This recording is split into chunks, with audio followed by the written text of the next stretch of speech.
Nesta unidade, nós vamos estudar o triângulo de Pascal e o binômio de Newton.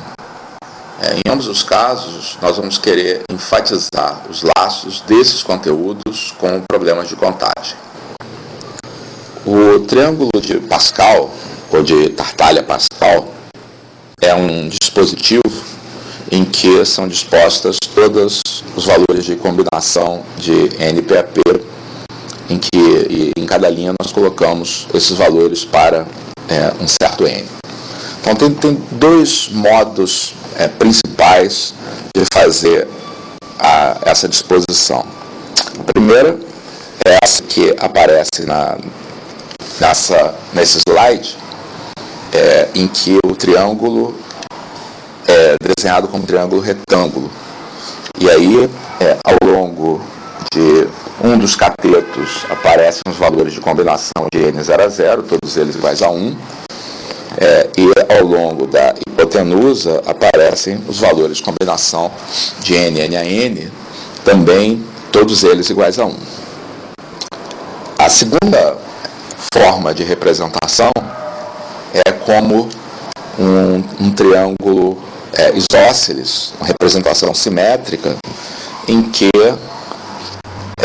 os valores de combinação de n0 a 0 e de combinação de n a n aparecem nos lados iguais aí do triângulo isósceles.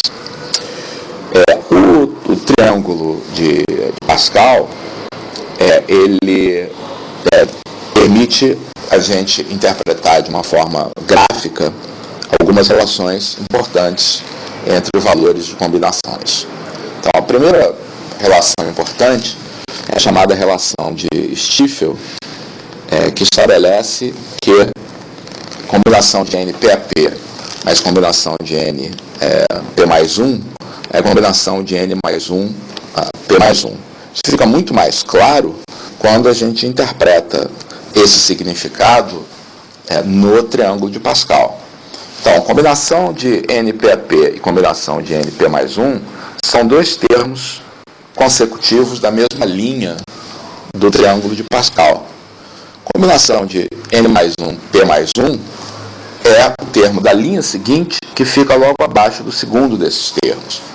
Então, por exemplo, quando eu tomo os elementos 6 e 4 da linha 4 do triângulo de Pascal, o resultado da soma é o 10, que fica logo abaixo. Note que essa expressão, ela nos permite recursivamente obter as linhas do triângulo de Pascal uma após a outra.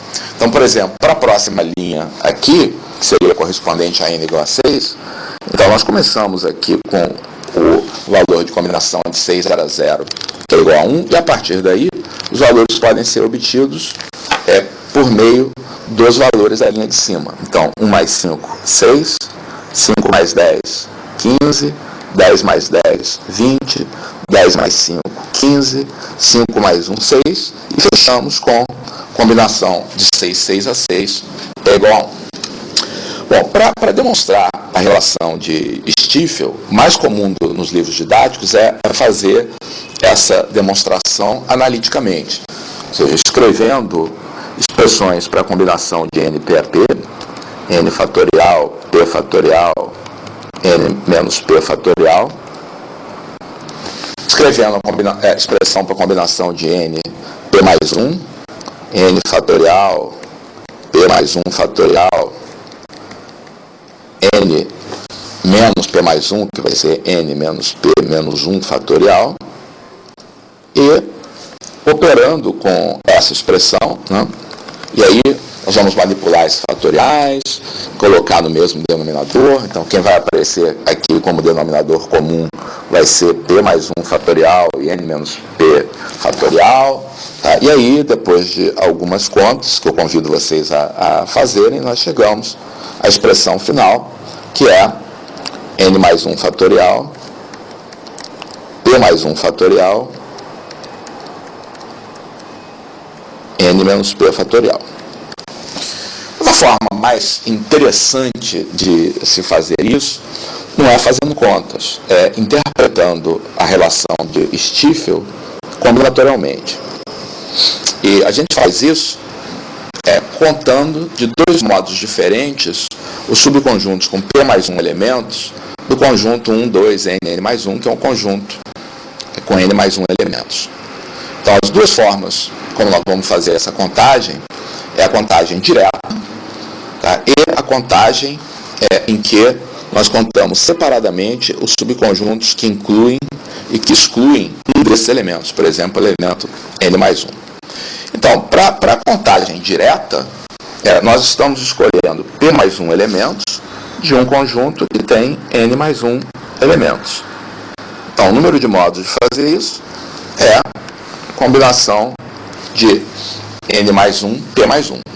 Então, o segundo lado aqui dessa igualdade certamente corresponde a contar quantos são os subconjuntos com P mais 1 elementos de um conjunto com N mais 1 elementos. Vejamos a segunda estratégia para fazer essa contagem. Então, nós vamos contar separadamente os subconjuntos, primeiro que incluem e depois que excluem o N mais 1.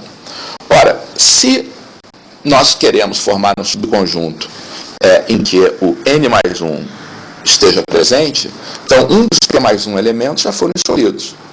Portanto, dentre os N elementos restantes, eu vou ter que escolher apenas P.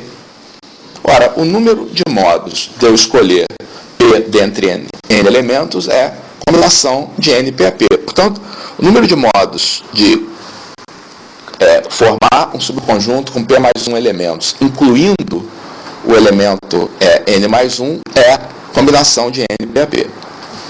Vejamos agora quantos são os subconjuntos que excluem o N mais 1. Então, o N mais 1 não pode ser usado. Se o N mais 1 não pode ser usado, eu só vou usar agora os elementos de 1 a N.